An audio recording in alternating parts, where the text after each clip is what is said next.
A good place to start, I think, today's discussion, let me make sure my phone is off,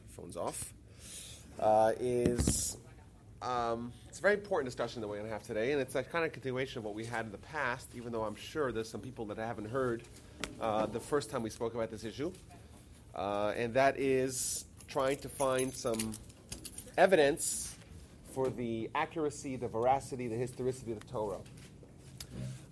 Now, why is that so important? Why can we, every synagogue in the world has a Torah scroll, and we study it, and it's, the bedrock of our religion, and it's our history, and it's who we are. Why is it so important for us to go through a lengthy, thorough, rigorous, and exhaustive analysis of the evidence to try to determine the authorship of the Torah? Why is it such a hot-button topic? There's so much scholarship about the issue on both sides of the matter. Why is it so important?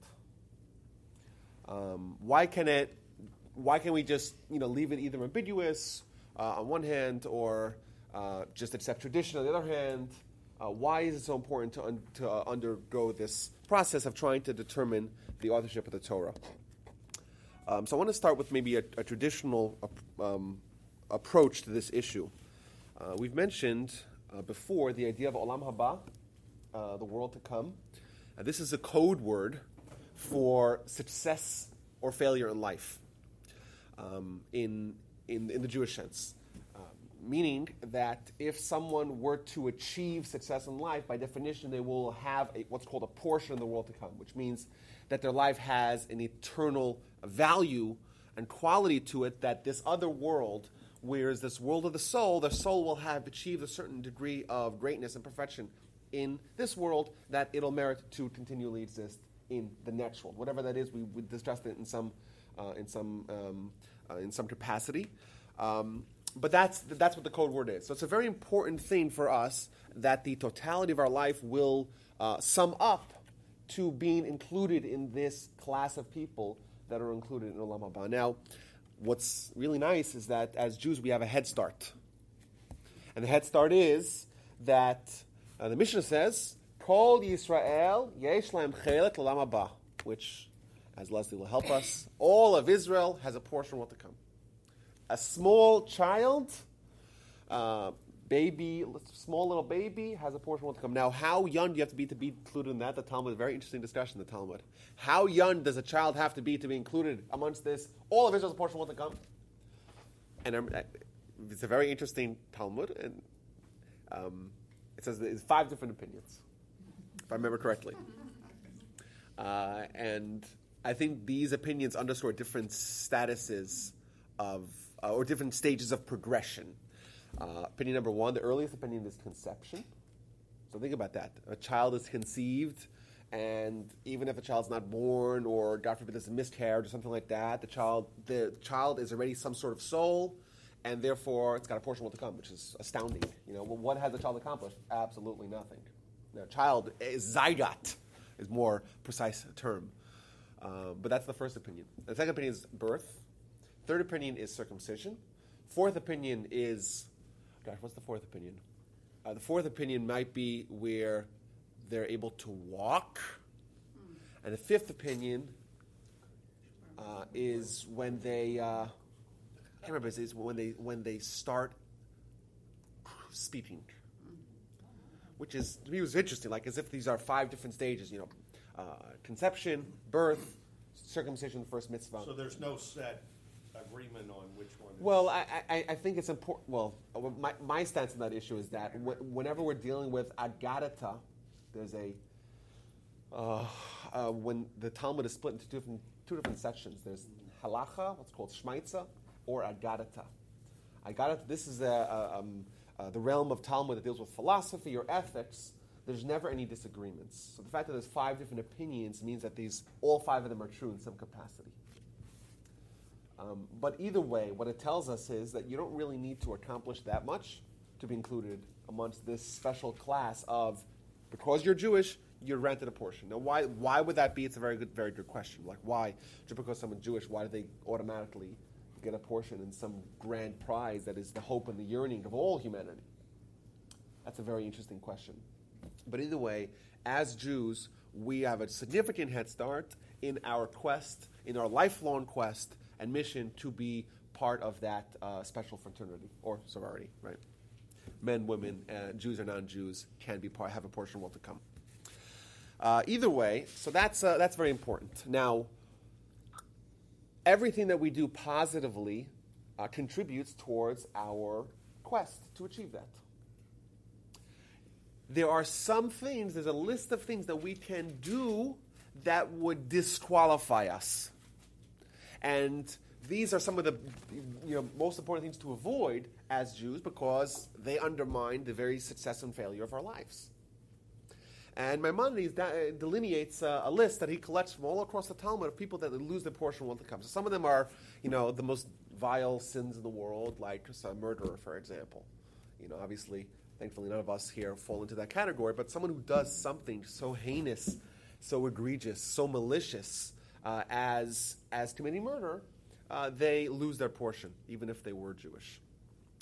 But most of the things are things that are so out there that are not really pertinent to most of us, thankfully. If y'all remember, we spoke about Lashon Hara here. Maimonides includes the habitual Lashon Hara speaker in that list. And one of the great questions is, why would someone who speaks Lashon Hara, which seems like a fairly innocuous sin, very common sin, people speak gossip, it's kind of common. Why would the habitual Lashon Hara speaker be included in this terrible list? It's the worst list to be included upon, because the list essentially determines that your life and it was a failure, at least from the spiritual sense. Very interesting. But either way, one of the things on the list, and that's today's discussion, or at least the importance, the impetus for today's discussion, is Maimonides includes someone who does not believe in the divinity of the Torah. So thus, we have to make sure that we do believe. I would say that this maybe raises the importance of the discussion because it's very important for us to indeed believe this if we want to be included amongst the Jewish people with regards to a portion of what to come. Now, what does that mean to believe in the divinity of the Torah? It's a little bit more granular than that. So he breaks it down to three different subsets. Number one, the written Torah as being written by Moses, but Moses is merely the scribe. Right? God is telling Moses what to write, and Moses writes. So, for example, there's this book that was mentioned in this very same room, in this very same class, by someone who's not here. A book called Who Wrote the Bible. It was written in 1987 or 89 shockingly by a Jew, whose name is Richard Elliott Friedman, who essentially tries to prove in the book that the Torah has multiple human authors. Now, this is not his idea. It's, in fact, an idea of a German scholar from the 19th century, late 19th century, by the name of Julius Wellhausen. And he developed a theory called the documentary hypothesis. Perhaps you've heard of it. But either way, the theory opines that there are multiple authors, four primary authors, and then there was another guy who came and put it all together. But does the book imply that, obviously they're saying human authors, but does the book imply that there was inspiration by God? Well, the book is a little bit mocking of the whole notion of Moses writing it. Like, for example, first of all, on the very first page, it starts off with these kind of questions that are almost laughable. Like, for me reading it. Like, for example, the very first page it says, "Hey, the book says that Moses was the most humble of all men." Well, he was right? But doesn't that seem to be self-contradictory? That's what he writes. So what's that based upon the premise? What false premise is that based upon? That he wrote it. That he wrote it himself, exactly. Right? He starts off by saying, well, traditionally, Jews and Christians, everyone has accepted that Moses wrote the book. Well, yeah, really? We never accepted that. He starts off with a flawed premise that Moses is the author of the book. Moses is the scribe. Moses is the typist. But Moses is not the author. So he started with false premises, which is, to me, it's mind-blowing. Like, how do you start off your book like that? You ask, you asked any traditional Jew or any traditional Jew from 200 years ago, when the whole entire Jewish people, and frankly pretty much the Western world, believes that this is written by God. Moses is just the scribe. If you're going to start off your book with this, with this premise, how are we ever going to have a dialogue about this? So this Friedman guy is probably a fairly secular guy, I assume. Yeah. Okay. I would assume so. Huh?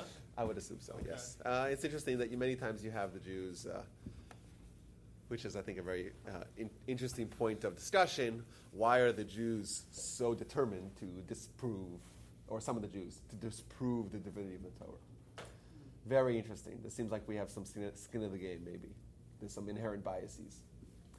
But either way, we'll get to that in a second. It's a very interesting point to approach.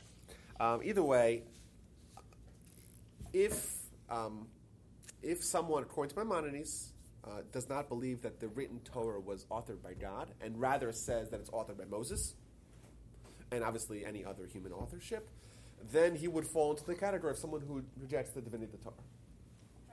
Go ahead. I don't know if anyone else, when I was in college, I took a class, and that was what they taught us, was the J source and the P source, and then I forget the other. That's right. And that was what the book, but that was like it.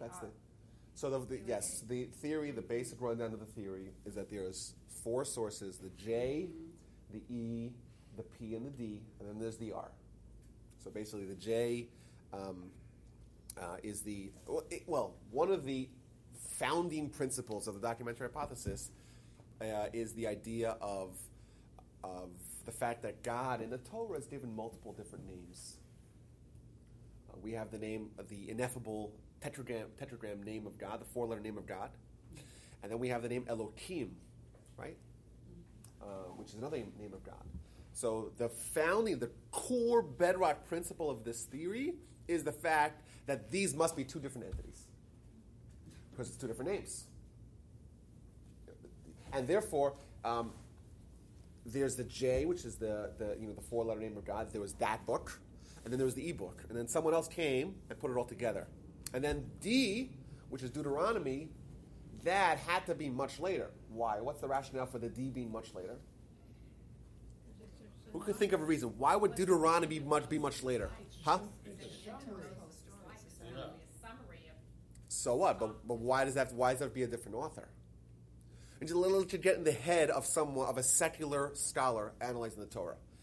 Deuteronomy is full of predictions that are uncannily accurate. Therefore, right, a German scholar who is starting off with the presupposition that this is not divine origin, and therefore prophecy is impossible, right, reasons that it must be from a later source. It must be after the predictions happened, because that's the only way that someone could possibly know what would happen. And therefore, the whole book of Deuteronomy must be written after, for example, the Babylonian exile and the reemergence of the second Commonwealth of Israel. Like, that's the reasoning. Thus, D must be an entirely different book. Now, obviously, if you're starting off with the presupposition that it's not divinely authored and that prophecy is not possible, it's not possible for someone to write something about what's going to be in the future. Well, if that's what you start off with, then of course you'll end up with there's no other way to explain it other than saying that Deuteronomy was written afterwards. Now, what's the problem if Deuteronomy is written afterwards?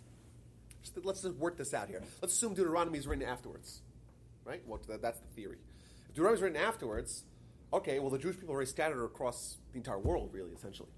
So then, what this means is that you have to have someone, not only the compiler or the redactor, has to now disseminate the books across the entire world.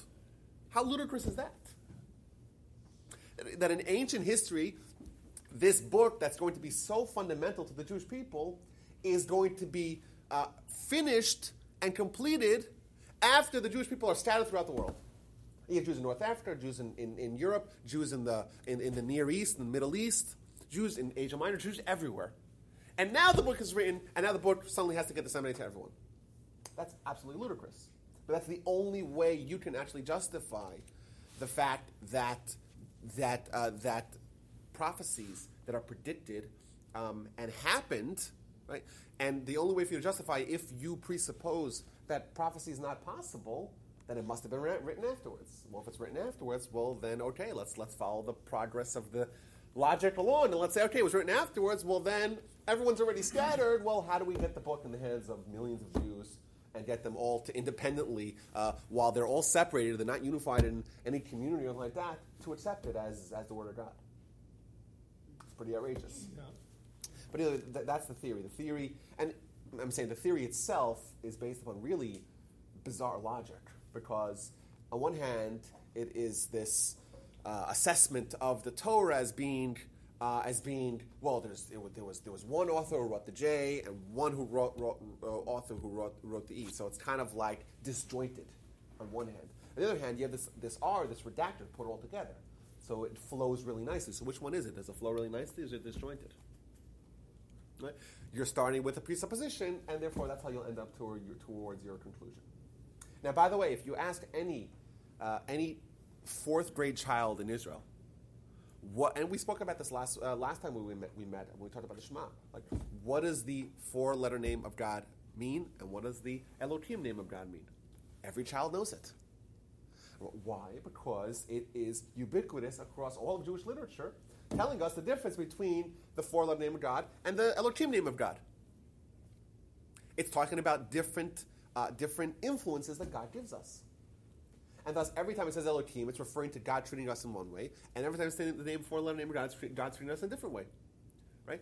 But if you don't have a sense for the nuances and the subtleties of the Torah, and you see different names, well, it must be different people. Either way, rant completed. So that's number one, written Torah.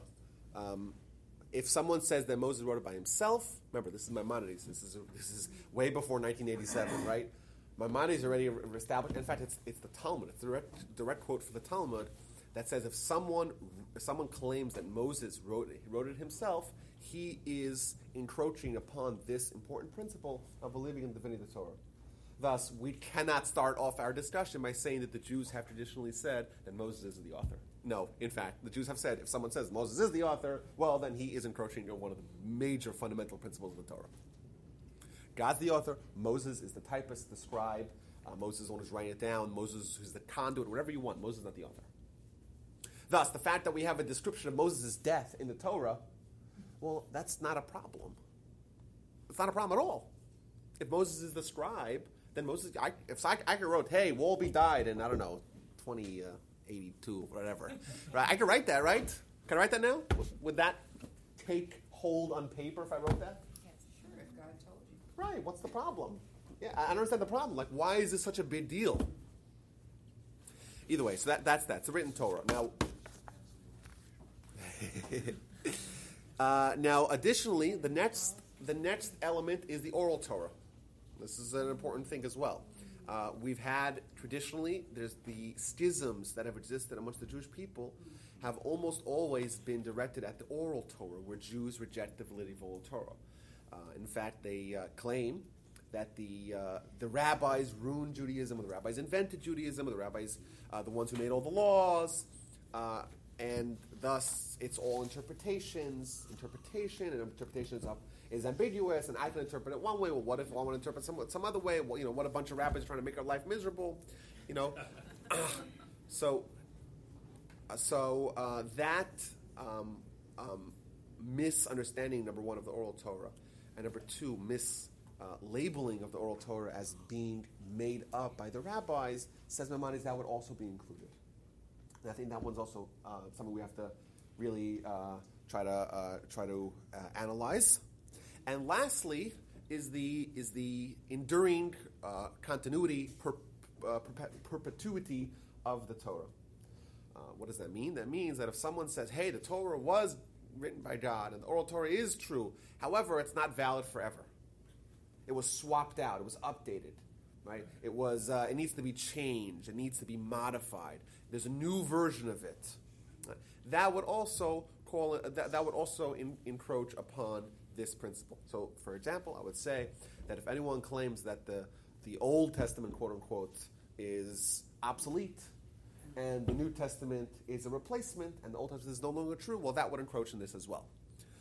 And that one's a kind of easy one to really understand, because if we accept the Old Testament, the Torah, as being true at any point in time, well, if it was true, then it is true. And why is that? Because it itself declares that it is binding and immutable and unchangeable. Right? So thus, this one's very easy. Once we accept that at any point in time in history, the old Torah, so to speak, or the Old Testament or the Torah, was true, well then, okay, it still is true. Because it itself declares that this is the final word of God. Do not add, do not subtract. If you add, you subtract, it's a really bad thing. It says it multiple times throughout the entire Torah. So that one is very easy. But I think, it seems to me that Maimonides wrote this in because at that time there were a lot of people that said, oh yeah, the Torah was true, but it's no longer true. We can update it, we can change it, we can modify it, we could swap it out for some other newer and improved edition. So that's why he wanted to write that. Either way, I think this is a good impetus for us to have this discussion because as Jews, we want to make sure we fit into this category. And not only do we want to accept it as true based upon faith, we want to accept it as true as based upon reason. Now, because I think this is important. My goal here is not to scare you and to terrify you and to frighten you and to say, oh, I got to believe it because it's, if I don't believe it, oh, I'm in big trouble. That's not the goal. Right? I assume that everyone here already does believe it. And therefore, the discussion really should be moot, but it's not. Because there's a vast difference between believing it based on tradition and believing it based on evidence. And the goal of the discussion today is to demonstrate some interesting aspects of the written Torah that would really make us question, is it possible that it was really composed or authored by a human?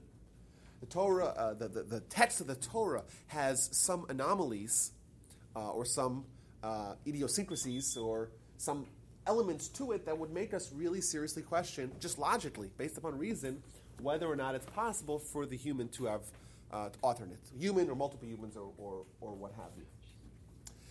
So that's the goal. The goal is to buttress our existing faith and kind of update it or upgrade our faith from being faith based upon tradition or based upon just inertia or kind of the default status of the Jew is that, yes, that's what we're told as children, and to kind of give a maturation to our faith in the form of basing it upon logic and reason by analyzing the text. So that's the goal.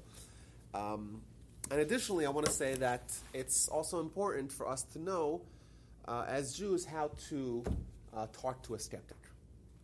So even if someone themselves, I'll give you a second, even someone themselves believes entirely, it's important for them to know you have to know the information well enough to be able to convince a skeptic, to be able to respond to someone who questions that.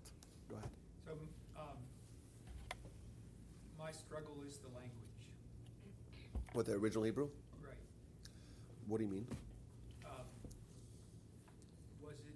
Is the Torah that we're looking at the Torah that was in the Ark, or What do you mean? Was it a different language? Is that the question? We read it in Hebrew, but probably they didn't speak Hebrew. You mean Aramaic? Well, right. I mean, they spoke Aramaic and Egyptian. Didn't they speak Hebrew too? No. Well, I don't think so. I'm saying there's a few elements to their question. There's the actual the actual text, the script, so to speak. I don't know if that's your question. You that said the it's Assyrian never script, so. right? The Assyrian script or the Hebrew script. I don't know if that's your question. That's a good question, and that is that we know the way Hebrew is written. I'm sure everyone here is familiar with at least some of the letters. I'm sure there's something in the wall. There's some Hebrew letters on the wall. The Hebrew script that we have today is what's called the Assyrian script of Hebrew. So just like you might have in English, the way you make an S, right? So how do you make an S? So you do like this, right? That's an S, right? But then there's the S. How do you make an S in script? Sorry, guys. Huh? It's been a while. Thank you. Like that, like a little boat, right? So which one's an S? Well, it's different scripts of the same language. So over the course of the past 300 years of Torah history, Hebrew has gone through some phases where it was originally in the Assyrian script, then the script pivoted over a couple hundred years to the Ivri, what's called the Tzav Ivri script. Massive discussion amongst the scholars. That's one question. Well, isn't the Dead Sea Scrolls the, They're all in, the oldest we know of? Oh yeah, that's for sure. But For that's sure, Hebrew, for sure we have. Well, it's for sure Hebrew, and it always was Hebrew. The question is the actual script. So we know that the script that was in the Dead Sea Scrolls, that's the same Hebrew we have today. Go look at the same exact Hebrew. If you go back a few hundred years earlier, about 2,500 years ago, we don't really have any extant scrolls or documents from that time. But if you were to go there, you would find a different script of Hebrew. So that's more of a minor discussion. Now, your question as to whether or not the people spoke Hebrew, I'm not an expert on this discussion, but I'll give you an example. Hebrew as a conversational language is fairly new. It was revived. It was revived very recently.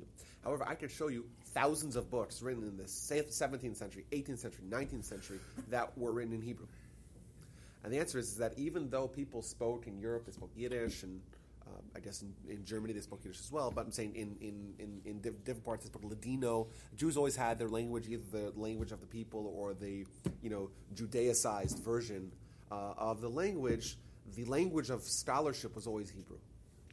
And the language, and Jews traditionally knew Hebrew as a supplement to the language that they spoke in conversation. So I speak to my son in English, in a very rudimentary form of that. But he learns Hebrew as well. He doesn't speak to his friends in Hebrew, but because, to study the Torah, you have to speak Hebrew, and to read the prayer, you have to speak Hebrew. So you would learn Hebrew. So there's always been, regardless of what language people spoke, they also spoke Hebrew, or at least they could understand Hebrew. So you go to my synagogue in Southwest Houston. The vast majority of people there, even though they're all American, they have a basic conversation in Hebrew because they have had exposure to traditional literature. That's always been in Hebrew.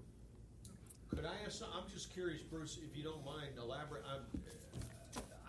Why do you struggle with the language? I'm not sure what the premise of your question was. I'm just curious about it. Well, language has evolved over years, and the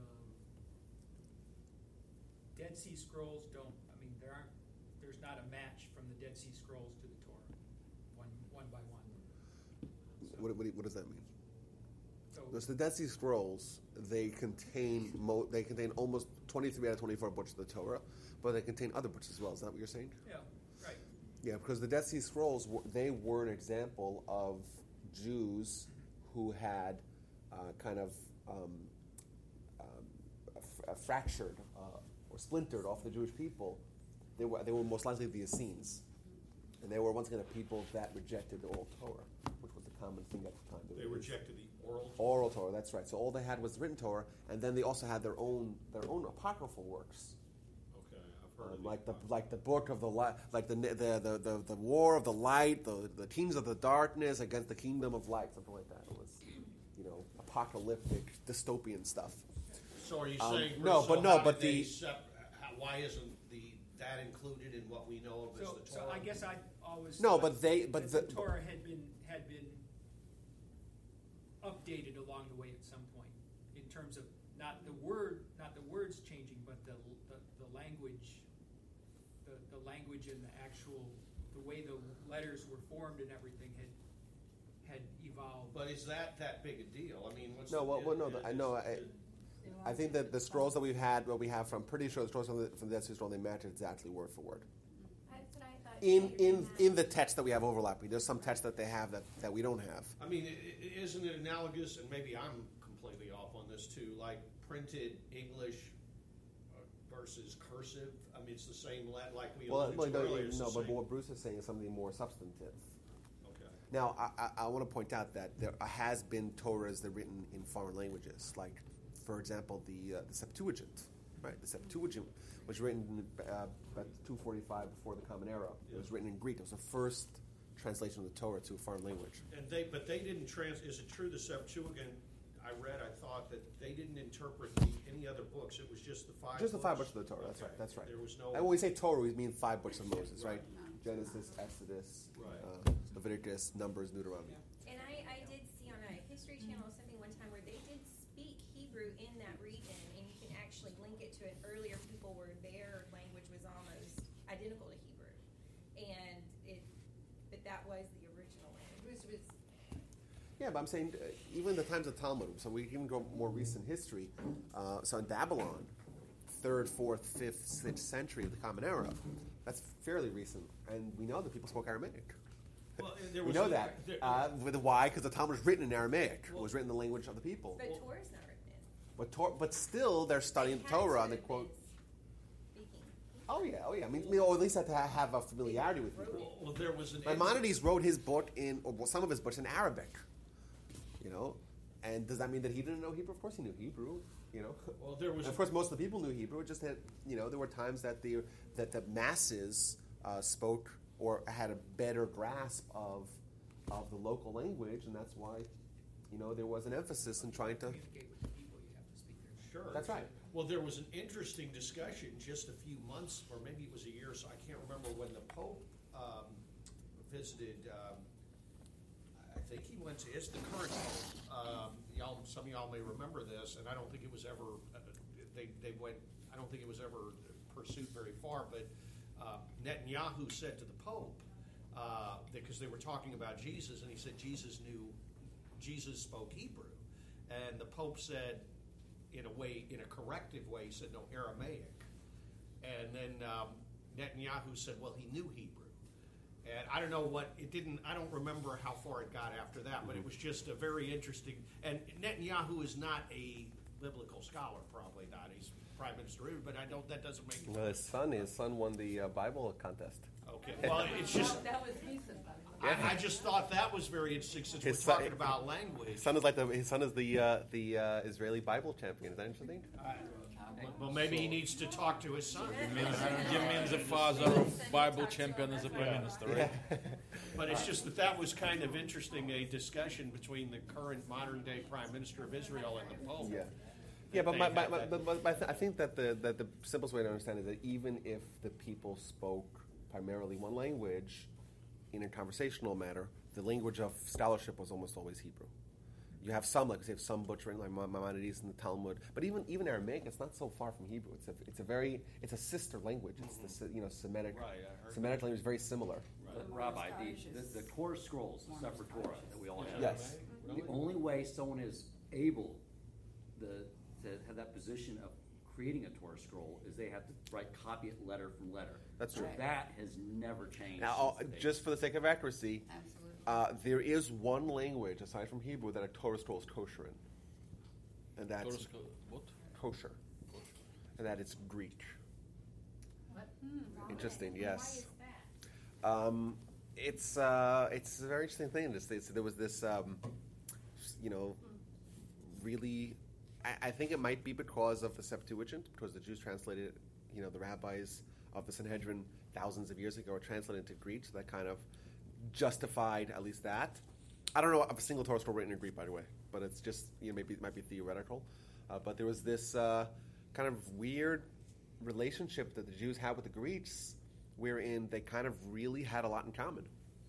And they really kind of hit it off nicely on one hand, and that was the fact that the Jews and the Greeks both met another culture where there was such a primacy given to knowledge and scholarship and study and wisdom, and that kind of, the Torah talks about how, the Talmud talks about how beautiful Greek is and how beautiful their art and their architecture is and their philosophy is, and on one hand. On the other hand, we know that the Greeks, the idea of humanism kind of puts God a little bit out of the center of the focus, or at least the kind of God that we have always believed in. But that's probably one of the reasons why, that there's something really beautiful about this relationship that existed between the Torah and the wisdom of the Torah and Greek philosophy and Greek culture at that time. And probably also the fact that Torah was actually translated into Greek, that would also contribute towards the legitimacy of Judaism. But either way, besides for that, I don't know any Torah scroll written in Greek. A Torah scroll has to be written in Hebrew, and it has to be copied from an existing Torah scroll. So you cannot actually write it from memory or write it from the internet or write it from a chumash. You have to have an existing Torah scroll in front of you, and then you copy letter by letter. If you miss one letter or you chip one letter or one letter scratched or one letter is smudged or something like that, the entire Torah scroll is invalidated. The ordinances that are in place to ensure that the Torah scrolls are translated accurately are draconian. Like if you have a Torah scroll, you're talking about 305,804 letters. Maybe 304,805 letters, I believe. That's an enormous amount of letters, all written by hand on parchment that is made out of hides of animals. I mean, most righties have because Hebrews write to left, so you might be smudging your letters. You have to be very careful about that. Letters are chipped, letters are touching each other. Entire Torah scroll is invalidated. You miss a letter, and now if you have an invalid Torah scroll, you have 30 days to fix it. You don't fix it in 30 days, you must bury it. How do you fix it? You fix it by scratching off the letters with very thick paper. It's not paper, it's hide, it's animal skin. So you could scratch it off and fix it. Yes, and a Torah scroll also does not need to be written sequentially. As opposed to if you buy a mezuzah, and I know, Jen, I have to speak to you about that. If you buy a mezuzah, one of the rules is, remember, it's only 248 words, right? Very short, the Shema. You got to write it from beginning to end.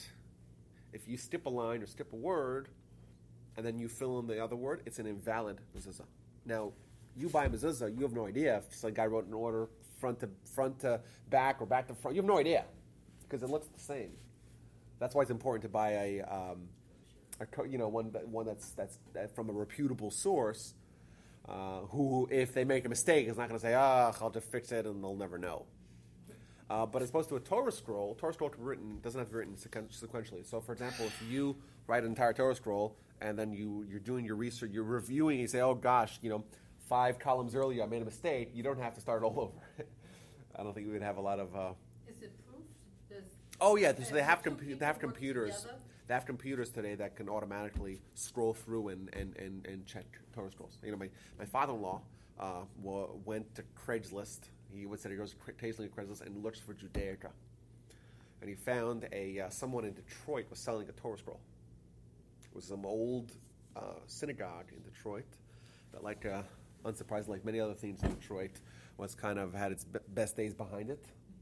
And apparently, I guess there was. I think it was the cantor or the rabbi was not paid, so they said, "Okay, just take one of the Torah scrolls instead as your payment." And then he was selling it on Craigslist, bizarrely. But either way, my father-in-law bought it. And when you buy it, you whenever you buy a Torah scroll, the first most important thing is make sure it was not stolen, because a stolen Torah scroll is invalidated. Because you cannot use something for a mitzvah via a sin.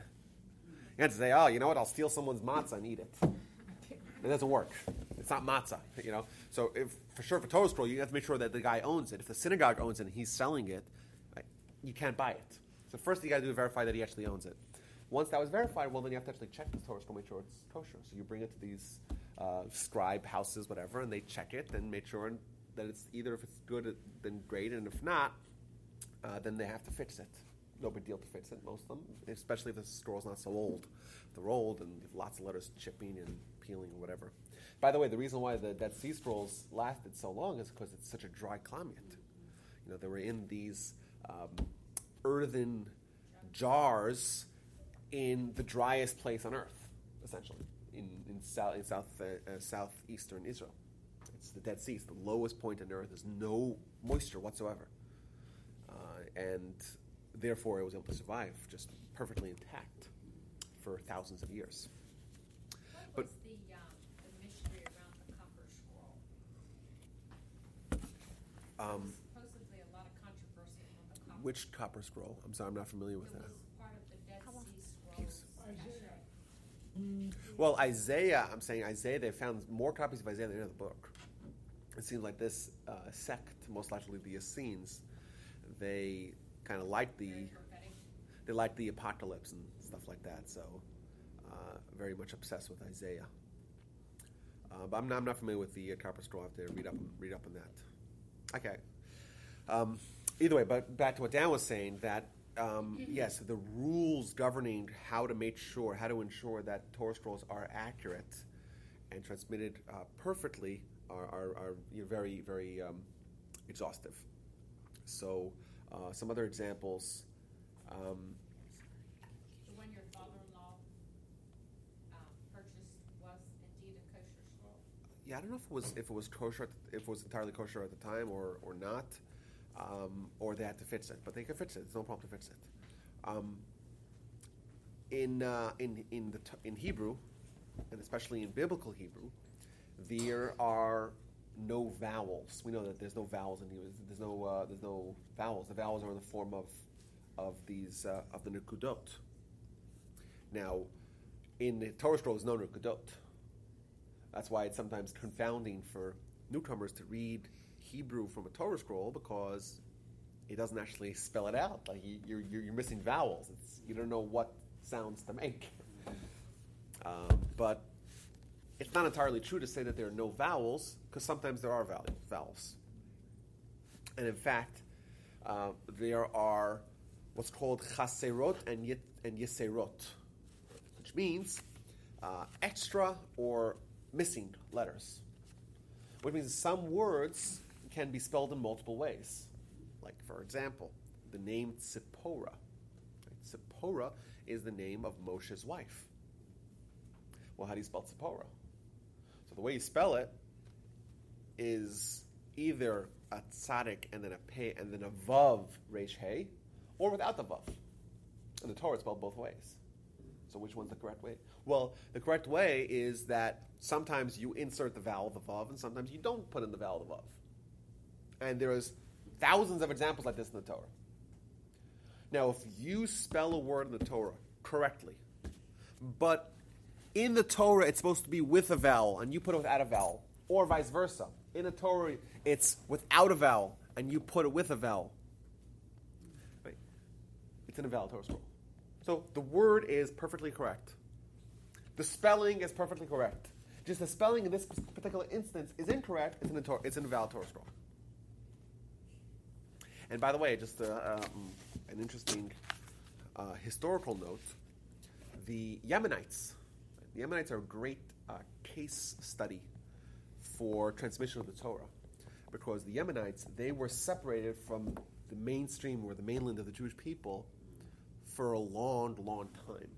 Right, for 2,400 years, there was an entire community in Yemen. Yemen is south of Saudi Arabia. So there's the Arabian Desert, and there's Yemen. And there weren't really a lot of, bus routes that went through Yemen. I may have mentioned this before. Yes. Exactly the same. Yeah, well, almost exactly the same. So the Yemenites, they were isolated almost entirely from the Jewish people for 2,400 years. Now, the Talmud was written in Babylon.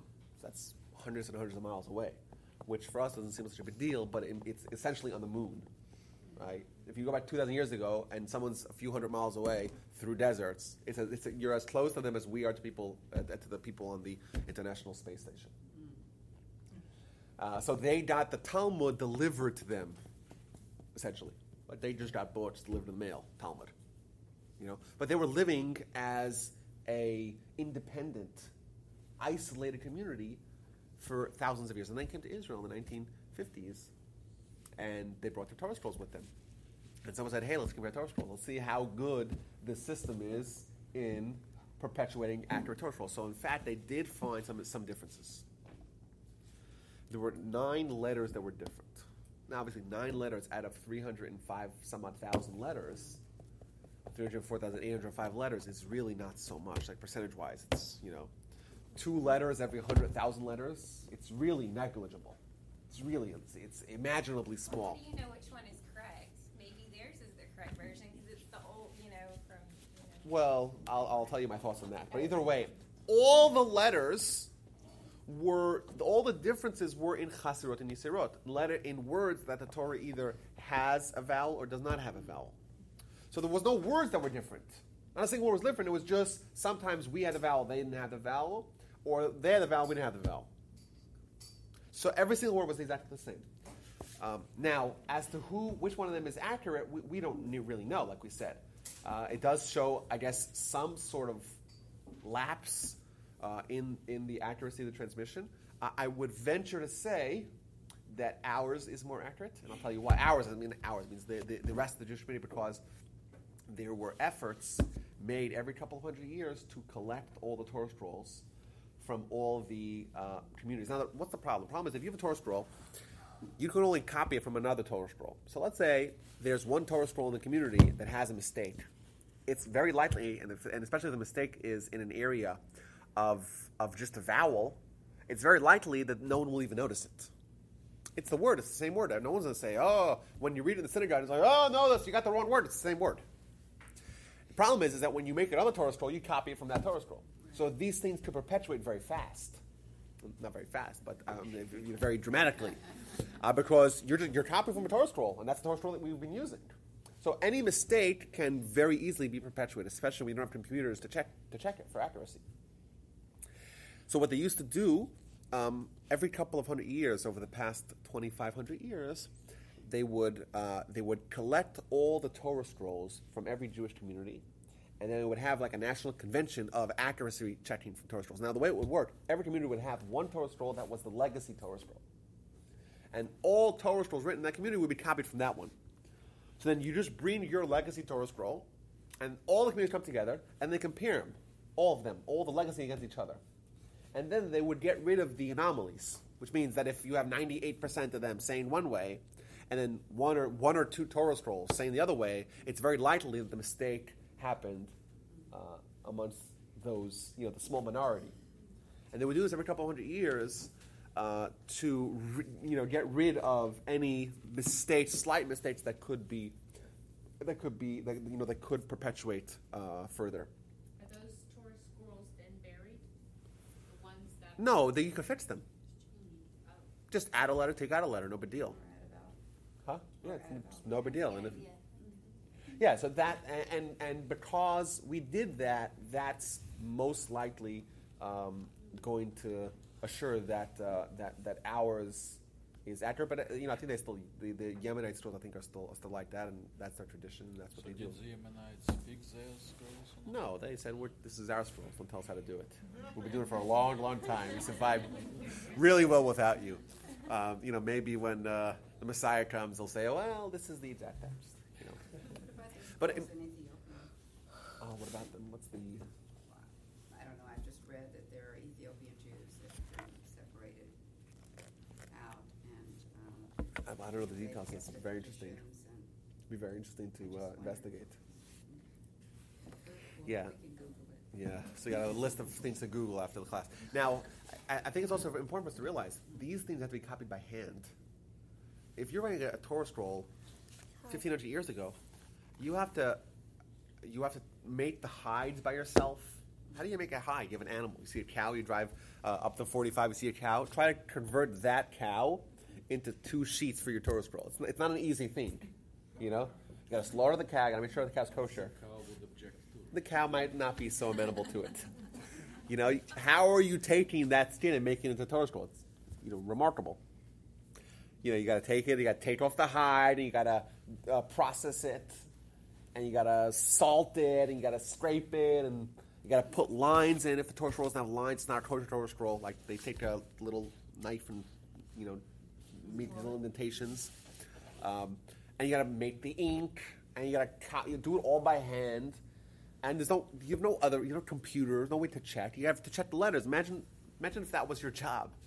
Your job is to inspect Torah scrolls, make sure that the new Torah scroll written in town is accurate. Letter by letter, like this, Can you imagine? How easy is it for a mistake to have happen? It's not so hard to imagine a mistake would happen. We don't have computers or printed. By the way, the Mishnah, not the Mishnah as much as the Talmud, is every page or two there is a word in Talmud that there's a question as to the accuracy of the text.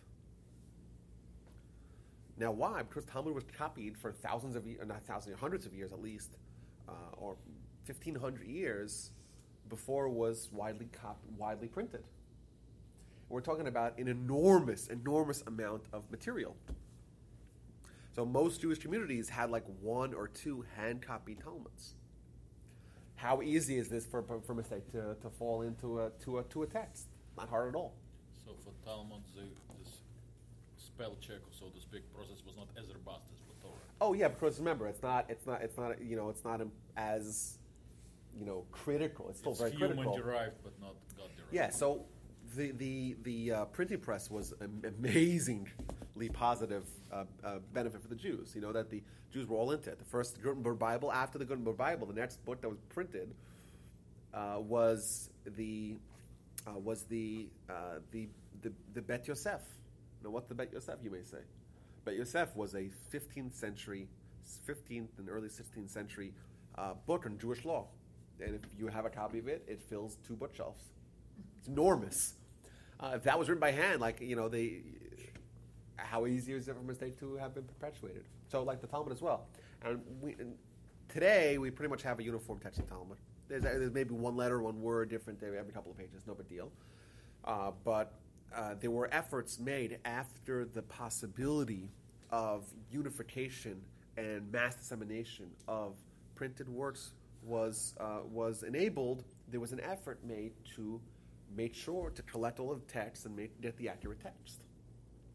So, for example, Rabbi Elijah of Vilna, the famous Gaon of Vilna, 1720 to 1797, he one of the great historical figures in the Jewish community in the past 500 years, perhaps the most, on the short list for the most important characters in Jewish history of the past 500 years. His life, one of the great mysteries, he spent a large portion of his life in exile, quote unquote, which means that he's off the record, off the grid. We have no idea where he went. One of the prevailing theories as to what he did was he was inspecting all the texts of Talmud from the entire world. So, for example, they found in the British Museum, they found a document admitting Elijah of Vilna to come inspect some ancient manuscripts. This is like the 1750s or 60s. In British Library. Oh, yeah. Which is remarkable that they found that, And they said that he was going from collecting all the existing texts of the Talmud and trying to assemble all the information to make sure you get the most accurate text, which is very, very fascinating. Either way, we haven't even started. This is part of the introduction. So we might have to have a part 2. Either way... I think this might relate. I'm not to you. Go ahead. We talked about the authenticity of the Torah and who wrote it and that kind of thing. Now, with all the biblical archaeologists going around and finding things, does that kind of relate to what you're talking about? Yeah, so archaeology as in study of physical artifacts, right? That's what archaeology is. Cave of Machpelah, the different... Yeah, so that's a fascinating subject. So we have in biblical archaeology, it's an enormous subject, we have 2 major camps, the maximalists and the minimalists. You have basically the people that are essentially trying to augment the role archaeology has to play in proving the Torah, and there are those that are trying to minimize the role that it has to play in proving the Torah, or maybe even using archaeology to question the legitimacy of the Torah. For example, there was a famous non-Jewish, but it was a Christian actually, or initially was a Christian, became a Noahide. There was a Noahide archaeologist by the name of Wendell Jones. And he was an archaeologist who was using archaeology to prove the Torah. And there are those, especially Israelis, that love to use archaeology to try to disprove the Torah. Neither side has a whole lot of evidence because there's no anachronisms that we've found. Now, what is an anachronism? Anachronism is where you find something that, or you find something that's dated, that's misdated. For example, if you were to find a document saying that Julius Caesar flew in a helicopter, you would know, well, helicopters weren't invented until thousands of years later. So if Julius Caesar was on a helicopter, this document must not be historical because it's talking about either information or numbers or prices or names or places that were not there at the time. So there's no anachronisms that we found in the Torah. And in fact, we have found some corroborating evidence, like, for example, the sale of Joseph. Remember that? The sale of Joseph in Genesis? So Joseph is being sold. Who here remembers how much Joseph was sold for? 20 silver pieces. That's what the Torah says. So there you have a very interesting piece of data. We have a Torah. The Torah, we know when it's dated to, about 3,500 years ago, something like that. And we have a description of the sale of a 17-year-old slave. Now, the amount of change that could happen is dramatic. Like, for example, this example is once given by someone else. If you were to get a haircut, so I pay, I think, $17 for a haircut. Now, 100 years ago, a haircut was probably 5 cents. So if someone wrote that they got a haircut in 2015 and it was 5 cents, you would know that this is anachronistic. Or, for example, $17 100 years ago, well, that's what a family took home every month, So that's not the price for a haircut. We have found other evidence, other documentation for lists of sales of slaves dated to that time where the price for a slave was 20 silver pieces. That's something very interesting.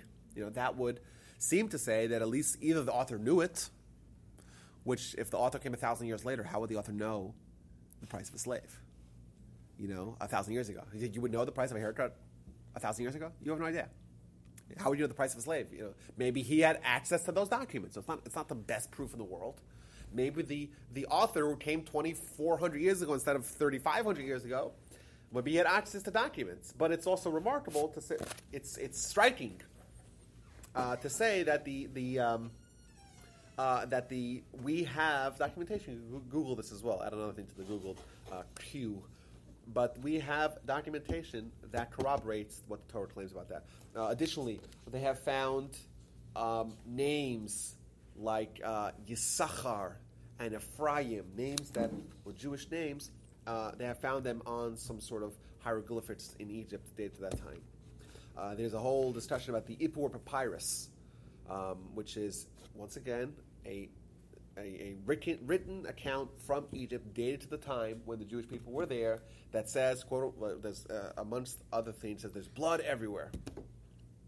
There are those that have tried to use that as proof to the narrative in Exodus about the blood. Because it is dated to the time, and it is, Ippur papyrus. IPUWAWER, something like that. PAPYRUS. There are those that question that. There's a whole discussion about this. So it's not clear. There's no really strong and compelling evidence in either way. I think there is some compelling evidence to prove the Torah. There's nothing that disproves the Torah. In fact, I don't know if I mentioned this last week. Maybe I did. On my notes here to say. I do also think that there has been an effort to try to embellish some quote-unquote evidence against the Torah. And I think there has been some sloppy journalism and certainly sloppy science with regards to trying to disprove the Torah. And I don't know if I showed this last time. Do you guys remember if I showed a article from the New York Times about camels? Yes. I did show. We talked about it. Okay, so there's this article written in 2014, very recently. And the title of the article is "Camels Had No Business in Genesis." It's saying that we know there are some narratives about Abraham and camels, domesticated camels, and the article was proposing that was anachronistic. Why? Abraham dated about 3,800 years ago. He had domesticated camels. Well, were there domesticated camels at that time?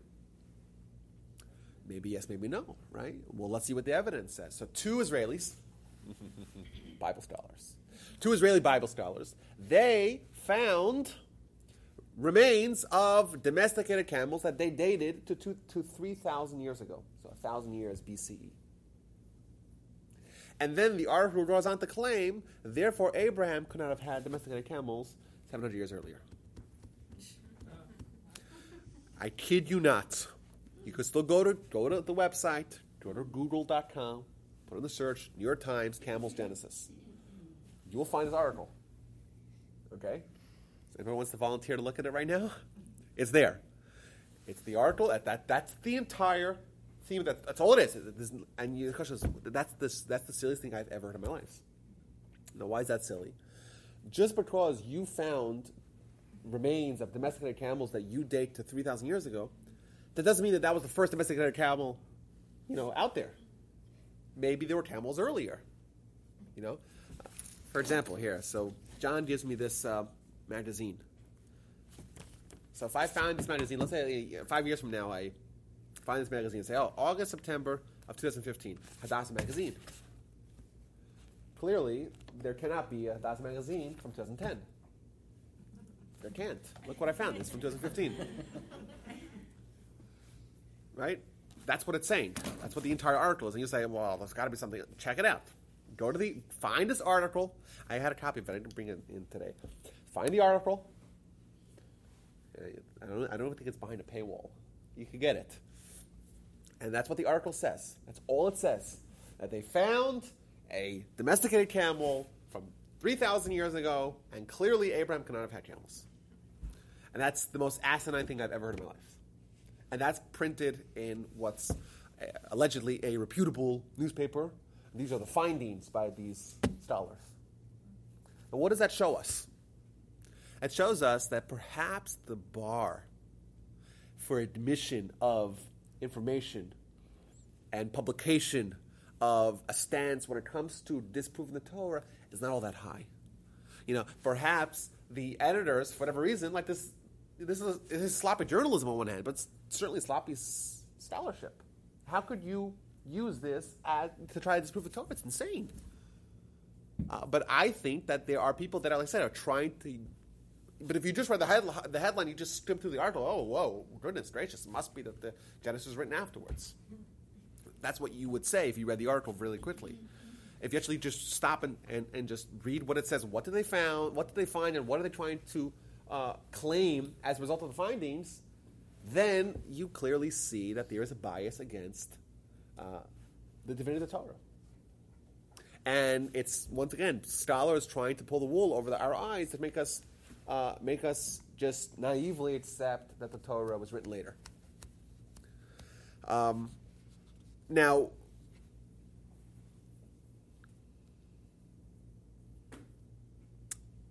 what are the states of the issue? So, in our discussion, we're going to have a discussion about the accuracy, historicity, veracity of the Torah. What is at stake? What are the implications on both sides of the argument? What does it mean if the Torah is true? What does it mean if the Torah is not true? When I say Torah is true, I mean the Torah is written by God and typed by Moses. And when I say Torah is not true, it means any other way. It means I'm separating into two camps. Either the Torah is written the way it claims to be written. Moses writes down what God tells him. Moses is just writing down what God's conveying to him. He's just the scribe. That's one side, Torah being true. Other side is anything else, whether that be the documentary hypothesis, multiple authorships, one author, is it Ezra, whoever it is it Jeremiah, right? Some other author aside from Moses. Some legend, written down when, that doesn't matter.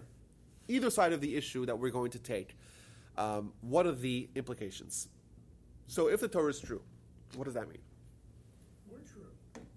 Well, it means that the Jewish people, this is the most important, writing. This is the description of the tenets of Judaism. And then what we've been living for and very frequently dying for is indeed something that's worthwhile to live and die for. The divinity of the Torah. Yeah, but if the Torah is not true, then all the Jews that died for being Jewish, well, they were hoodwinked. Yes. The people that said, I'm going to give up my life for Judaism. A lot of people did that. Millions of people throughout history.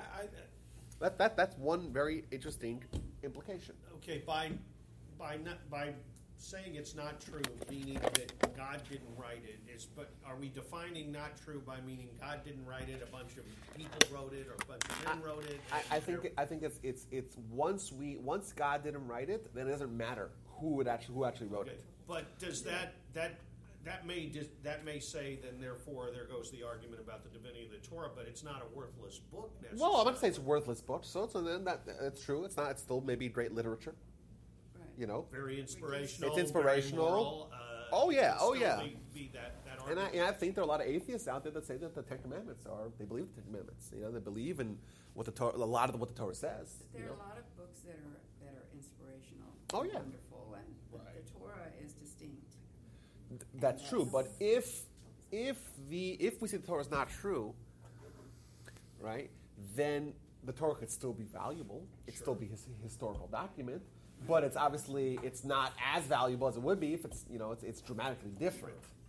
Now, you would agree, right? Absolutely. Okay, now what other implications? Means what is at stake here? So you said, like I said, it's important for us to know for the Jewish people per se. But I also think that if someone, let's say, believes in God, what must extend from that? It means what else has to be true if God is true? If you believe in God, you're carrying out the commandments of the Torah because you believe that God expects you to do it, that God told you to do it. Okay, but is it possible to believe in God and not believe in the Torah? Sure. You would think so, right? You would think so. But let me ask you a question. Okay, so then you have a little problem because you believe in this great intelligence that created the world, created everything, yet you don't believe that he somehow gave us a way to actually utilize or find this purpose. It means it's essentially a little bit of a contradiction. On one hand, you're going to have this very intelligent God that clearly did something as grand, at least from my perspective, as grand as the entire world, and you would argue that it's got to be for a purpose, yet we have no way of knowing the purpose. So it's a little bit of a contradiction to say you believe in God but don't believe in the Torah. Well, that's Why not? Abraham was, was able to discover Torah just through his own intellect. He didn't receive in a parchment, so you could say the Torah's not given at Mount Sinai, and we're certain. Well, but Abram still had the Torah, and Abram still had the Torah of God. So the methods of acquirership of the Torah is that might be different. But that's an interesting point. Abraham, once he reached the destination of God, that implied purpose, thus he had Torah. Means my point is like this, that if we are going to say that God did it all but didn't tell us how to actually achieve the purpose, or there was no purpose, I think that's insane. I think it's crazy to say that the great intelligence created something purposelessly. Purpose, does that work? Yeah, I think it works. Okay. Sounds funny. Right, without purpose. But I think that's a little bit bizarre. And therefore, well, if there is a purpose, is it possible that God would not tell us in some way? But isn't like what the whole New Testament and Christianity is about? There is no direct manifestation. New Testament is written by people, certainly, so they have the way out of that contradiction. Yes, but not really, because they're also accepting the fact that the Torah was written by God. Well, but Christians also believe that the New Testament was inspired by. They may not say that God wrote the New Testament, but they believe was inspired by God. Matthew, Mark, Luke, and John were all doing what God wanted them to. Plus, there is no overt plan anywhere in Christian books. Well, yeah, because it happens to not be written by God.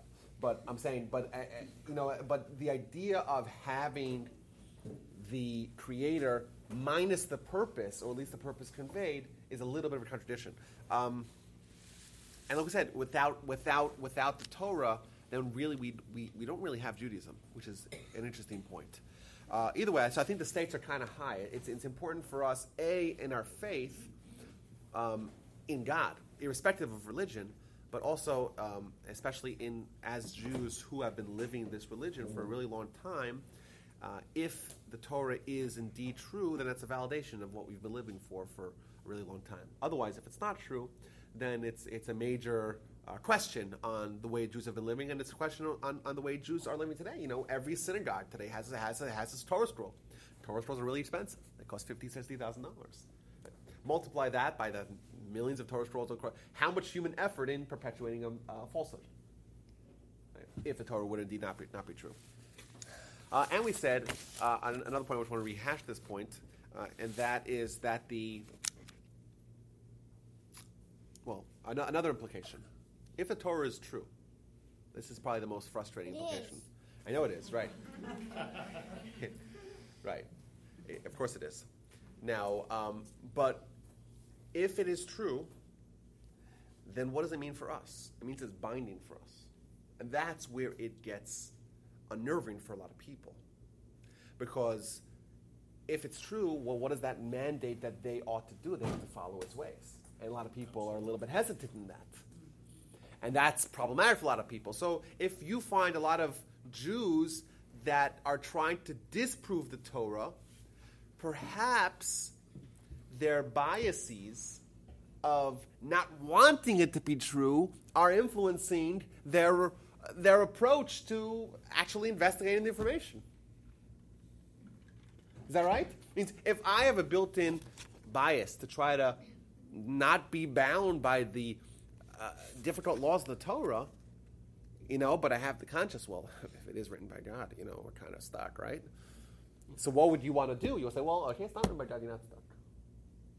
And that's why I think us, in our investigation, we're also we have skin in the game. This is not merely an academic discussion. Well, hopefully we're going to approach it in the most logical, reasonable way possible. But it has implications to our lives. If someone doesn't want to eat the matzah on Passover, doesn't like matzah, wants to eat chametz. Well, the Torah is very severe about someone not eating chametz on Passover. Very, very severe. Well, if that's from God, then you got to listen. If it's not from God, well, maybe you don't need to listen. Maybe then it's just tradition. Eat the matzah. So I think it's important for us to realize that we're most likely going to have uneasiness that's going to agitate us. Because if the Torah is true, we are in some way submitted and we are going to be beholden to it. And therefore, it's going to be important for us to constantly try to evaluate the evidence on its own merits, not on what we want it to say. Okay? But what about the laws in the Torah that refer to the sacrifice? So not all the mitzvahs that we have are we able to fulfill today. Of course not. In fact, there's hundreds of mitzvahs that are relevant only in Israel or only in times of the temple. And indeed, the majority of the mitzvahs we cannot fulfill physically. Like we could still study them, we could still gain some insight from them, but we can't actually fulfill them. But there still is a whole lot that we have to fulfill, and we must fulfill if the Torah is true, which is going to be unsettling, perhaps. Okay, so let's look a little bit about what the Torah says, and we're going to try to dip our toe into some of the evidence, and let us see where it brings us. So, I want to rehash what we did last time because it was many months ago.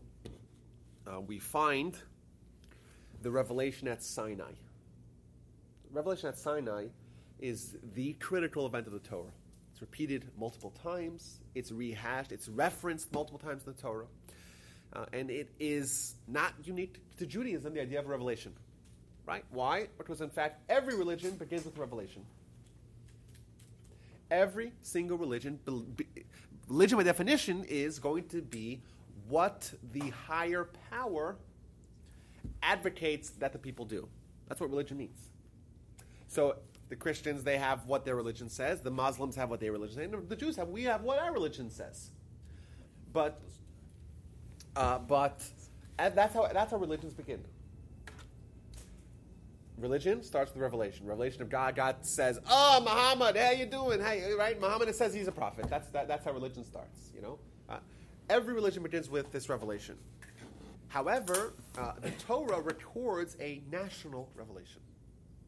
Now, this may not sound like such a big deal. But it is, in fact, the only religion that has a national revelation.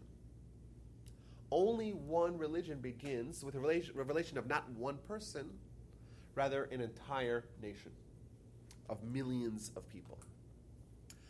Now, it's recorded in the book that's actually delivered to the people that experience the revelation. So many times, for example, Moses tells the people, we read it a few weeks ago, Moses says, it wasn't like it was your parents that saw this revelation at Sinai. It wasn't like your parents were the ones who experienced these miracles of the 10 plagues and drinking water from a rock and eating manna from heaven. It was you, the people that get the book. They're the ones who experienced the miracles.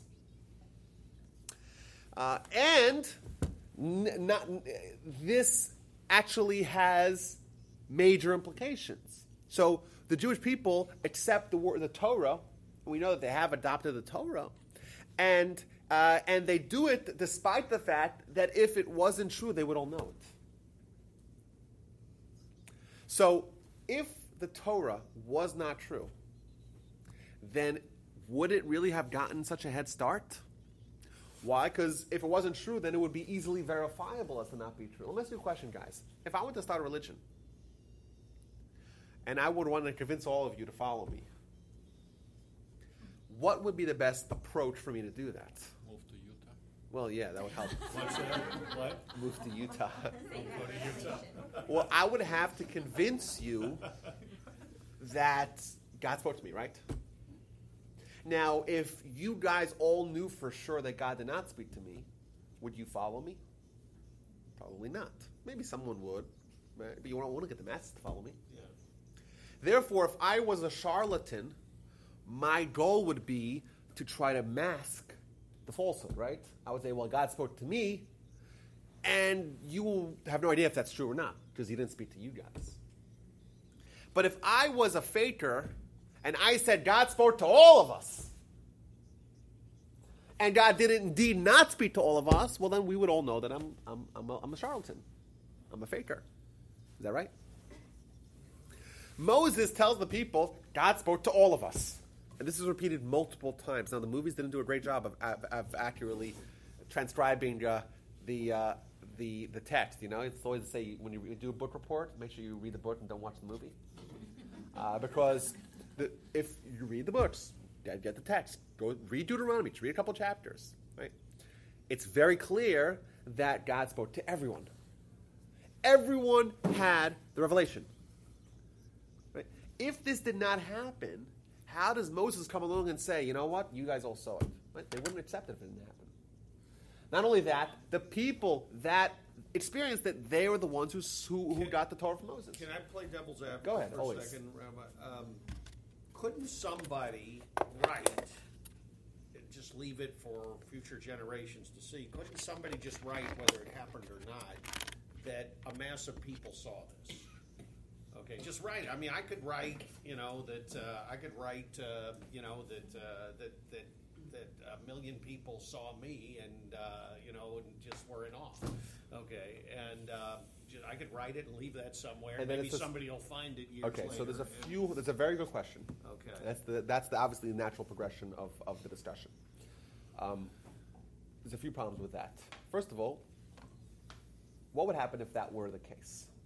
What would we tell our kids? Like, imagine I show up and say, oh, there's this long lost document I found. Right? Then, number one, I would be a hero. Right? I would be celebrated. I'm the guy who found it. I'm the guy who restored the grandeur of the Jewish people, right? We have no recollection of that guy. Number one. Number two, there would be this history of this time of darkness, so to speak, where it was lost. Right? We would have this national narrative of we had lost the Torah for 1,000 years, and then someone else found it. We have no interruption. We have the names of the people all the way back from Moses. Like, I have a list compiled of name after name of teacher to student from present times all the way to Moses. We have an uninterrupted documentation of all those people. That's number one. Number two.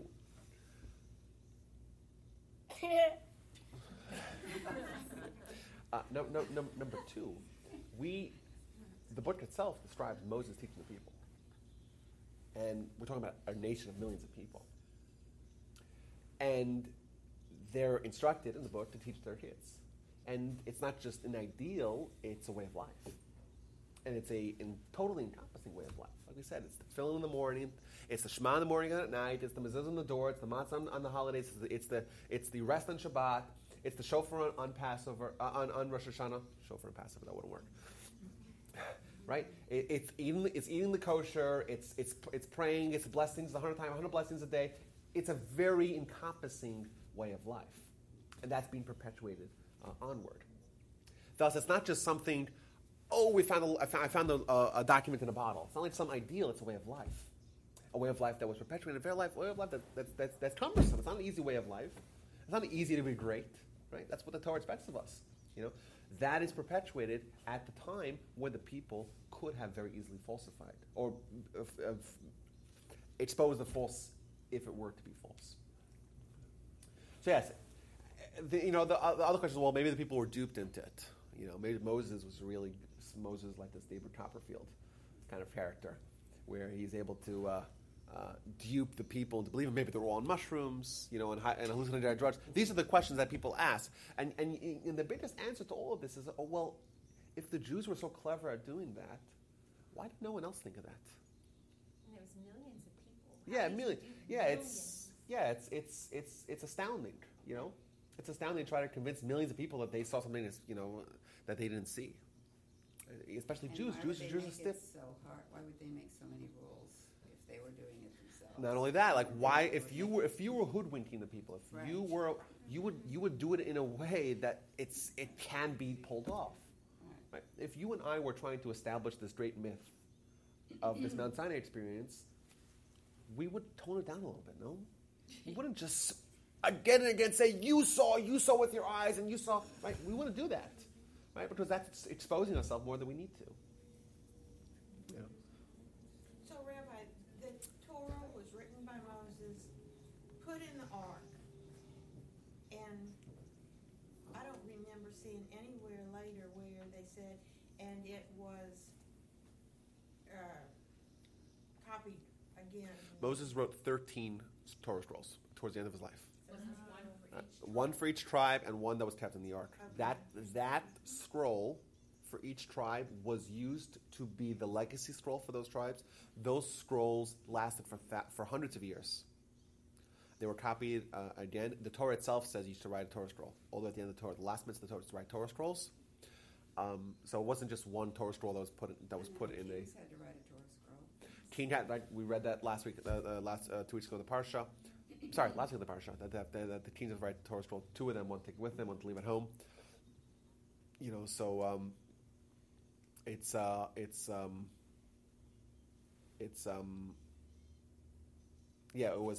from day one. It was very perpetuated. And by the way, another point to Steve's hypothetical scenario is that if I came and I found a document, what am I saying?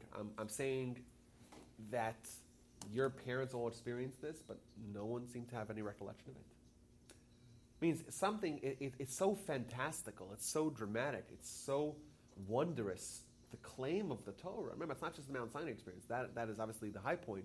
But the Exodus from Egypt in 10 plagues, and then the splitting of the sea, and total vanquishing of Pharaoh, and the manna from heaven for 40 years. Like, that is not something that you do not perpetuate. You don't tell your kids about, That becomes the lifeblood of our education. We tell the kids about the past. Is it possible to say that someone said, there was all this great history, no one seemed to have remembered it? No one seemed to have perpetuated this. I'm the one who happens to have found this document. If you found a document and it indeed was not part of your consciousness, you would take it as being really nice literature, really nice fiction. You wouldn't actually start living your life based upon those really rigid rules. Either way, that's something we really have to. It's obviously there's multiple components to that point, but it's also interesting that the Jewish people are the only nation that has had this claim. Now, I want to read you something from a few weeks ago we read in Deuteronomy, And this is, to me, this is the final, I think it's the final nail in the coffin. So it's bad terminology, but it's the final extinguisher of any questions on this theory, on this point. What you share with skeptics. Oh yeah, Maybe. like this. We have the narrative of Sinai. There's a question as to whether or not it's true or not. It's a legitimate question. If it was not true, then it's a hoax, right? It was made up, right? That's obviously what, right? It's either true, it either happened or it didn't happen. If it didn't happen, though, it was written, it was made up, it was passed off as actually happening, even though it didn't happen.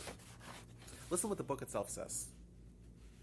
Deuteronomy, where it describes the Mount Sinai experience. It says as follows. Listen to this prediction, guys. I'm going to read it to you here. It's Deuteronomy chapter 4, verse 32 and 33, I think, as well.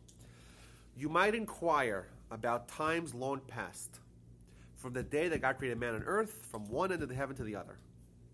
Has there ever been anything like this great thing, or has anything like it been heard? Has a people ever heard the voice of God speaking from the midst of the fires as you have heard and survived? 3 verses. What it's telling you is it's a prediction and a challenge. It's saying like this. Inquire from the times long past. Right? Do your investigation. From the day that God created man and earth, from one end of the heaven to the other end of the heaven. Right? Go back through all of history, from the entire world. And what should you ask? What should you inquire? Has there ever been anything like this great thing? Or has anything like this ever been heard? Has this ever been a claim as follows? Has the people ever heard the voice of God speaking from the midst of the fires as you have heard and survived? Has an entire nation ever heard national prophecy? Has that ever happened? It never happened. So the book is saying this happened to the Jewish people, but it never happened to anyone else. And not only that, no one else will even claim to have had this experience. Now let me ask you a question. Assuming we are the committee for the fabrication of the Torah. That's what our job is. And we're making up this whole Mount Sinai experience. And we're going to pass it off as true even though it never happened. Would we right then say that no one else will actually do the same thing? It seems insane. If we know that it's possible to be done, because we ourselves are trying to do that, why would we say that no one else will do the same thing? We wouldn't. We're opening up ourselves for being disproven. So the Torah not only says that this happened, it said that no one else will do it, that no one else will even claim it. And that's true. Nobody else. No one else has claimed it. So, is it possible that we're the only ones who are so clever to make up such a hoax and such a fabrication in such a dramatic way, and no one else can even do it? And you know what? We'll say that no one else can even do it. To me, this is something really, really compelling, really intriguing. That would really make me question. Like, it seems, on one hand, if this was written by man, they're obviously very, very intelligent, yet they did something so silly. They're intelligent because they're able to perpetuate a myth, which we didn't know how they would do that, but let's say they were able to do it. Yet they're silly that they said no one else could do it. It is a very good point. However, isn't it possible that someone could come along in the future and write this thing about this divine thing that happened, nothing to do with Judaism, another faith or religion? Well, we say that the Torah says it'll never happen. It's a prediction, and you know So what? far So it far, so hasn't. good. So far, so good. Muhammad did that. No, but No, Muhammad never said a claimed. whole nation. Never claimed the nation experienced prophecy. No one's ever claimed it. Why not? Christianity There's about never 42,000 religions out there. Why are we the only ones that could do it? There's a professor, he was an atheist, but he was Jewish, born Jewish, and he said, he taught a class, and he said, if you have a religion, you can put together any religion with these 5 elements. One of them was prophecy to one person. And it didn't matter who he talked to, people in India, and all these different things, he could prove, look, it has these 5 elements, anybody could create this religion. And then he said, well, I'm going to take that, and I'm going to apply it to my own religion, to Judaism, even though he was atheist or whatever. And he became an Orthodox rabbi because he was like, the revelation at Mount Sinai is impossible because all these, and then he did the same thing for, he tracked his fathers are all the way back. He was able to track it all the way back to Mount Sinai. And then he did it with other people. So it was So that's the evolution of an atheist. he was, he was like, I scientifically proved that Judaism is true. He was So like, there's no other way around it. He couldn't find very. In some ways, when you were talking about if you wanted to create a religion, you would give all of those rules and regulations and what have you, but that's kind of what the New Testament is. You would give or would not give? You would, if somebody You would make it user friendly. Yeah, you make it user friendly, and the New Testament did it. I don't know. However, and they also, when he rose again, did he not be seen by 500 people, or 500 rose from the dead too?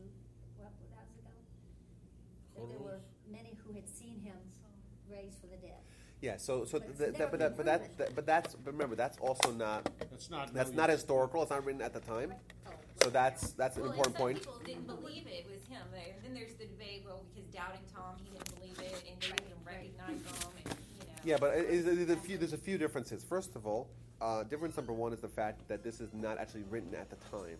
So remember, Matthew, Mark, Luke, and John are written at the early Testaments between 50 and 60 years after this event's purported to happen. But even let's assume it did happen. Let's assume it did happen. Let's assume. I don't think it did happen. Let's assume it did. It's still not prophecy. It's still not national prophecy. It's still not national revelation. And we know there have been times of reviving the dead. That on its own is not that big of a deal. I could bring you 10 stories from the Talmud of the rabbis reviving dead. We have Elisha reviving the dead. That in itself is not akin to prophecy. The fact someone could revive the dead, that's not as big of a deal as prophecy. So if someone could do a miracle, there were times that the Bilam could do miracles. So what? That's not on the same footing as prophecy. Prophecy is an entirely different beast. So even if that were to be true, which I don't think it is, because remember, it's not historical, so it doesn't have the same historicity as with the Torah. It's not being written contemporarily. But even if it were to be true, that doesn't prove the same thing.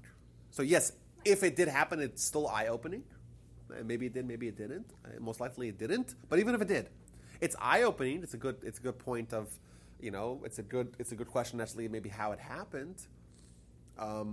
But irrespective of that, that's not revelation. That's not prophecy. Is very, very different than doing a miracle. Would it be fair to say the most recent incantation of a quote revelation in our history? I'm talking about world history. Is Mormonism? Yeah. So that's not to a nation. So John Smith. So John Smith. No, that's a great example. Joseph Smith. Sorry, Joseph Smith. It sounded funny. John Smith's a generic. Yeah, if you knew him as well as I did, you'd call him John as well. Right? His friends call him John. Yeah, his friends call him John. But Joseph Smith. So what's his claim? He's claimed that he found these golden tablets, mountains in New York, written in Reformed Egyptian, and the angel come and whatever, he met the angel, and the angel they translated, right? Angel, and then they translated it into English, and that's the Book of Mormon. One man. No one else saw this angel. No one else has even seen these tablets, right? Why didn't you just show us the tablets, right? That's not copper, but it's, I would keep it, right? But they obviously or Reformed. No one has even heard of Reformed Egyptian. So that's one man inventing. We're not inventing. Maybe it's true, maybe it's not. But either way, we have no way of verifying. It was 1830 where this happened. Right, and that's an entirely different narrative. Now, there's plenty of Mormons. There's people doing this today. There's cults today that where you have a leader. It doesn't have to be very big or famous. A leader who convinces people that they have prophecy, God spoke to them, whatever that may be. And drink the purple Kool-Aid. Exactly. That's true. But Mormonism or obviously put on the taken, Nikes and sharpen the knife. Mormonism is the fastest growing religion. It has taken hold amongst a lot of people. It's growing faster. In America. Okay. I said it's the fastest growing religion. Yeah, because of the birth primarily rate. in South America. That would help. In South That's America? percentages. I thought it's Protestantism. More than Islam? More than Islam? More than Islam. Well, because probably Islam is so much bigger, so percentage-wise. Yeah.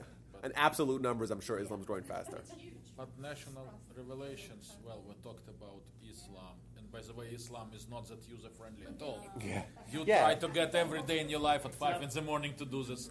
Or fast for a month. Or fast for a month, yes. So the thing, but when Prophet Muhammad took off to this heaven on the horse from the rock of the Dome of the Rock fame, he was surrounded by hundreds of people. Well, it's actually, not national relations. No, whoa. Just for accuracy, what you're describing is the the ultimate event of the Quran. It's from Surah 17, and that's actually a dream. The whole thing is a dream. It's nonsense. Really? They don't He has even a dream. say that the hundreds of people really saw it? It's a dream. They It's a imagine. dream that Muhammad gets on his flying horse El Baruch, and they fly to Al Quds, Baruch. whatever. Isn't it? That's a You dream. think like El Al or whatever? Yeah, El Al, whatever. How about a different example? That's a dream. How about different example, which is not a dream? Maya priests standing on top of those pyramids to Aztecatl and predicting, in front of thousands of people, predicting those solar eclipses, which is news that would come, right? it's a dream. Yeah. So it was also like a national revelation. Well, even Christianity, the whole road to Damascus, Saul was a dream, wasn't it? That didn't. They don't even claim that happened. They said he dreamed that Jesus spoke to him. No, that is a Either way, different- but I'm talking you know, about these- something that tens of thousands of people observed on a regular basis. But remember, that's not the same thing as prophecy, right? If you were a little more skilled in astrology Yeah. or astronomy, Oh, yeah. sorry, I mixed up the two. No. But then you would know, right? Yeah, no doubt that those Mayas or Aztecs religion Yes. today, they do not pass the test of religion. Oh, yeah. However, they did at the time Yeah, during but the Mesoamerican height of their civilization. but that's not in any way similar to. Remember, like what happens? Like to us, I think we could oversimplify. Like what happens when someone has prophecy? Anyone knows what happens then With what? when you have prophecy? What happened to the Jewish people when they had prophecy? Anyone knows? When they had prophecy, At Mount Sinai, yes. they said they would obey. They said we No, the first things they did, they repudiated it by golden calf. Well, that was 40 days later. Yeah. At the time. They said they would hear and That's when they understand make or the hear and covenant. obey. No, everything you say we will do. Yeah. And then we'll understand. Yeah, so they had this transcendental experience. They tell Moses, stop having God talk to us, we want you to talk to us. Remember that? Yeah, they couldn't handle. They couldn't handle it. The Talmud sheds some more light on this by saying that they actually died and had to be brought back to life. Right. Because they were not designed for prophecy. It was too much for them to bear. Prophecy, and even real established prophets, Isaiah, Ezekiel, Samuel, Abraham. Maimonides described what happens when they get prophecy. They start shaking like a leaf. Having God talk to you that's significantly more dramatic and traumatic than anything that any prediction or any nice miracle that someone could do. It's an entirely different realm. Even if JC walked on water and he turned water to wine and all that, let's assume that happened. It's not in any way comparable to prophecy. Prophecy is an entirely different realm. If it happened, or if it didn't happen, that in no way it has no corollary to prophecy. Having God communicate to a man or to man, I would say man, I mean mankind. Or ladies here, whenever I say man, I mean mankind. That is dramatically different than any sort of supernatural or metaphysical experience that someone could have. It's entirely different. So yes, it's possible people did miracles, and if they did it, we have to know how they did it. But that's not necessarily. Well, in our faith, and doesn't it? God warn us in Deuteronomy or one of the chapters that you don't fall for miracles, omens. Oh, yeah. portents. Oh, yeah. I mean, even if it happens. Our portion last week. Yeah. Now, that was all we spoke about last time. Apparently, we're not going to get through the 11 pages that I prepared here. Can you continue it? Oh yeah, we'll do some other. We'll do another round of this. Now, let's look at some little excerpts from the Torah and ask ourselves the question: what would the human author write if they were actually writing this? Yeah. Right. Now, if the Torah was authored by humans or collection of humans, whatever, they would have to be some of the greatest geniuses the world has ever seen. Like greatest geniuses and greatest literary artists or greatest moral systemizers or organizers of law that the world's ever seen. Especially because the ideas that are espoused in the Torah, regardless of when they were written at a time where they're very much ahead of the curve, so to speak. Very progressive. The systems of morality that are today commonplace were, at the time of its writing, very, very innovative. So the author would have to be one of the great geniuses that's ever lived. And yet, we find things that a human author would never write. I'll give you some examples here. This we read a couple of months ago in the book of Leviticus. It talks about the Shemitah. So now in Israel, if you go to Israel today and you go to the farms, you'll find that all the farms are lying fallow. Every single farm in Israel, almost exclusively every single farm in Israel, there's no farmers, there's no harvesting, there's no crop, there's no planting, there's no plowing, there's no nothing. And you'll say to yourself that this is insane. And the reason why is because this, you're like, Steve's like, what? Well, there's, okay, let me, I guess here. And so this is because they have farms but no farms in Israel. Farms, but no farmers this year. Oh, this year. So only this year. They're not. And it's every 7 years, so 2008, 2015, 2022, 2029, and going all the way back to the time of memorial. So even the kibbutzes too, right? All the kibbutzes are off, right? All the farmers are off. What do they eat?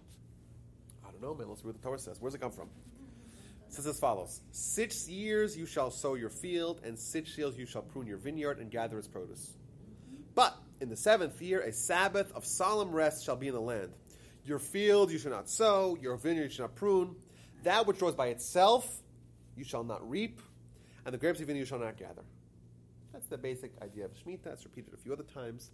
It kind of mirrors the idea of 6 days of the week and the day of Shabbat. 6 days you work, Shabbat you don't work. 6 years you work, Shabbat you don't work. So presumably you store something during the year you don't work so you can eat, because you got to eat. Because otherwise you'll die. Right. So I assume that's what they do. They stockpile some. Well, let's first see what the law says, and then what the law says to answer your question. Okay. In the land, correct? Yes, in the land of Israel. That's right. So in the United States, you're good to go. Outside the land of Israel, you're good to go. We'll talk about what they do today. Now, so what does that mean? Plowing, planting, harvesting for an entire year is off limits. Now, what happens? Now we can actually, nowadays we find that it's actually very healthy for land to take a year off. It's very good for the land to kind of breathe a little bit. It's very healthy for the future crops, which someone could say, hey, maybe the author of the Torah is just one of the great scientists way beyond the curve and is able to know that it's a very healthy thing for the land to take a year off. And even, I think in other places, there are farmers that are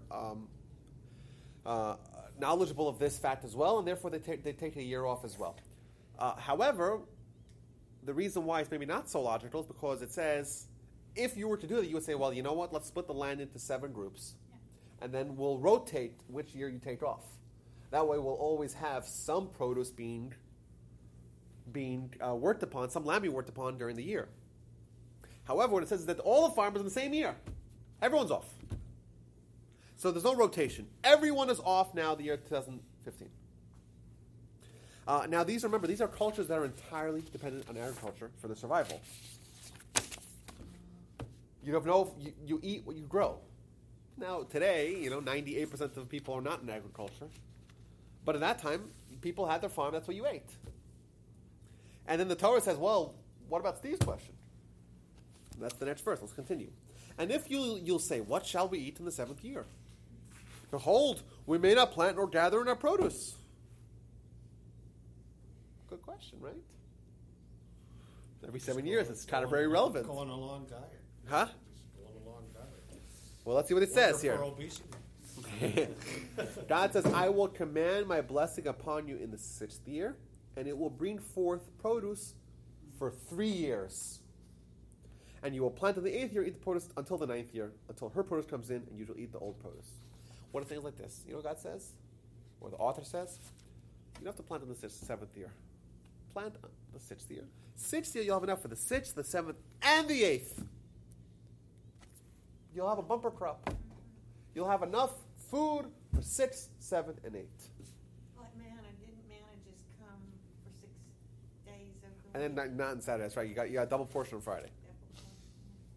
But that's what the book says. Now imagine you were the human authorship, right? And you knew that you had intended people to actually observe this. First of all, if you did not have the power, the levers to command your blessing to make this actually happen, you're at the risk of people actually following you, and then at the end of the 7th year, everyone's dead. And then your dream of your religion is not going to really be completed. Not only that, if there was no bumper crop, and every year during the 7th year people were starving and dying, what would people know about the book? They would know that it's not what it claims to be. Isn't it possible there could be a time frame where there wasn't a bumper crop? Well, that's not my point. My point is that I don't know historically if there were bumper crops. I don't have a list detailing the crops and the outputs of the crops over the years. But that's not the point. The point is that let's start from the other side. Let's start from the authorship of the Torah. If you were going to write the Torah with the intention of people actually following it, you would never put in such a clause with such a prediction. Because it's insane to do that. It's, first of all, so easily falsifiable if there's never a bumper crop in the 6th year. Number 2, it's not reasonable. It's an unreasonable demand of the people, and it's going to likely exterminate your people. We know people have observed this. People in modern day Israel, ever since people got back to Israel, they've been observing it. Now, today in Israel, you go there, they import from outside of Israel. They have other ways to actually deal with this issue. Things are fine, but in Israel today, if you wanted to be, if you're a farmer in Israel, if you work the land, that food's not kosher. It's one of the. It's really interesting. It's like it's grain, but it's not kosher grain. It's the only way for like grain or produce to not be kosher is if it's from Israel that in a field that was worked upon the 7th year. Is that the only way that Israel enforces that? Oh, well, it's kind of self-enforcing because It's not the law, is it? it's not the law, but if you let's assume you're a farmer that does do work. Yeah. Okay, where are you selling your produce to? Who's buying your Sell it produce? abroad. Yeah. You could sell abroad, so that you could do, but you cannot sell it locally because none of the local mass buyers of produce are going to buy it because all of them want to have kosher certification. They're buying the food from the Arab farmers. Right, so they buy either from Arab farmers or they buy from outside of the land. So there are some farmers. There's still farmers that do that and sell abroad. By the way, you have to be very vigilant if you're a kosher consumer. I know one of my cousins lives in Canada. In 2009 or 2008, 2009, he was in a supermarket in Toronto, and he sees all these beautiful peppers, bell peppers, from Israel. Fantastic, right? Well, actually, that's not kosher, because that was obviously one of the opportunistic, so to speak, farmers that says, I'll sell it abroad.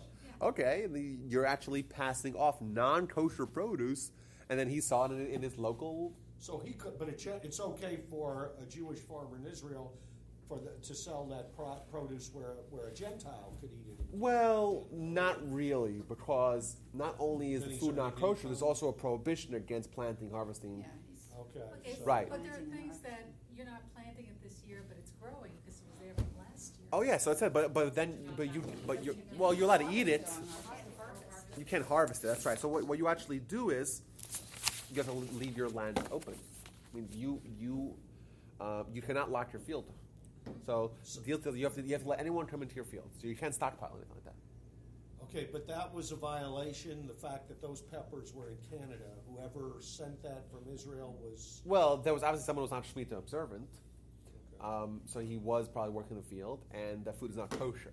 Or it could have been Palestinian because the civil labor. Yeah, well, the Palestinians would never ship it because it's much. The only reason why someone would actually ship produce to Canada is because, and especially at that time, was because they were not Shemitah observant and they have nothing to do with it in Israel.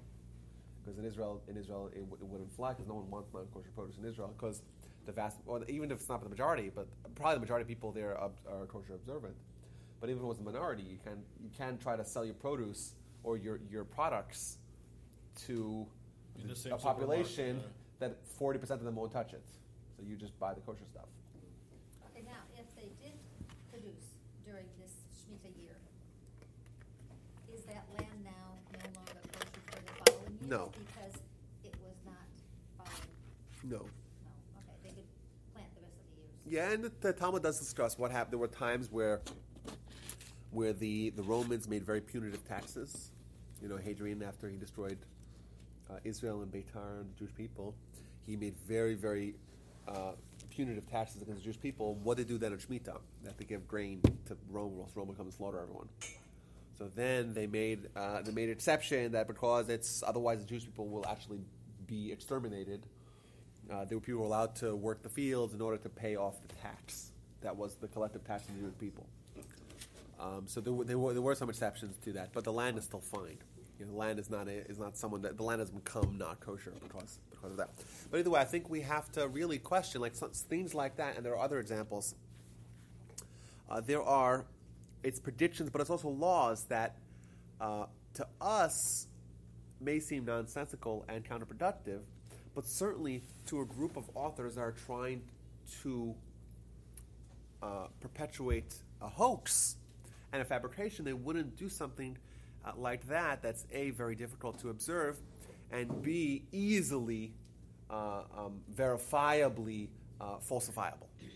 Because if you don't have the bumper crop, and year after year there's no bumper crop, and people observe this Shemitah and they're dying left, right, and center, well, then the Torah's not true. Now, remember, I'm not trying to say that I have evidence of the 6th year always being bumper crops. I don't have that evidence because I don't have any evidence about crop production in ancient Israel.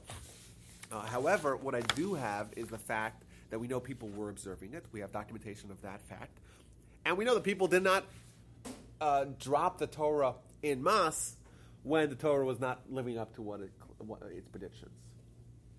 I think there are other examples of mitzvahs that no human intelligence would actually advocate. For example, the laws of shotness, laws of the red heifer. These are things that are such detailed, so bizarre. Like you have to come up with this on your own. A completely red cow that doesn't have any hairs that are not red. Then there was no work done to it. You take it, you slaughter it in Jerusalem. You burn it outside of Jerusalem. You take the ashes, you mix it with water and certain herbs and grasses, and you take that potion and throw it onto people, and they become pure. What?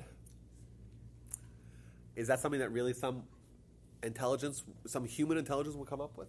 Very, very, very bizarre. And to us, it's bizarre as well because it's a mitzvah that's designed for us to not understand. But I think that we have to question whether or not a human author would write that. I'll give you one more example before we wrap up. I don't want to go over 12 o'clock. So we'll stop here. But either way, I think that it's important for us independently and as a group to investigate this information. It's very important for us as Jews to know why we can say with certainty, or at least with a lot of confidence, that our religion and our history and our traditions have been based upon very good, firm, and logical and reasonable and rational foundations. Especially when belief in the Torah as being divine is one of the core elements of the Jewish faith. And even if we believe it, it's important for us to know that there's a lot of evidence to base it, and there's no evidence to contradict it. And we have to also realize that if this is not something that we could do without having our heightened sensitivity, because we have to realize that we have inherent biases. This means that we have skin in the game, and it may be very unsettling for us if this were indeed to be true.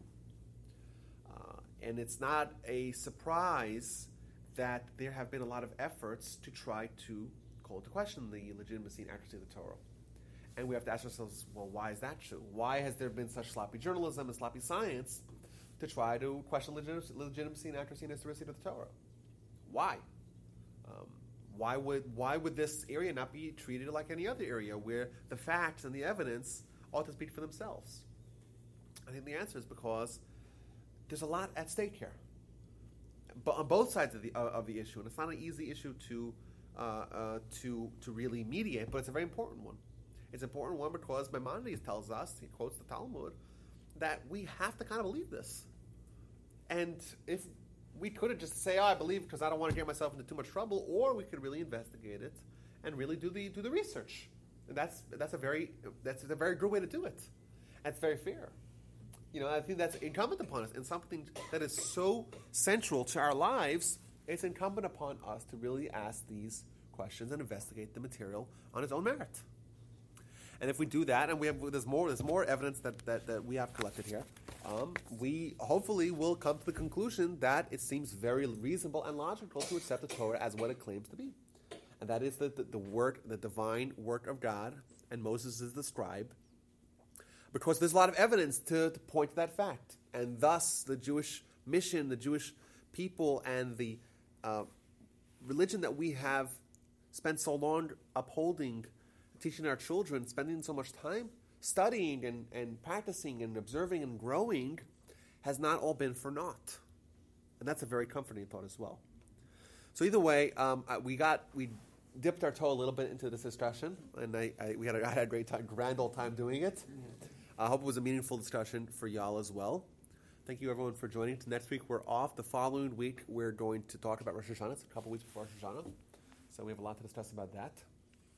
And I look forward to continuing this important discussion at some later date. And thank you again. This is wonderful. Thank you. And next week is the Temple Beth Torah open house at 11 a.m. We're going to have a free concert and lunch, so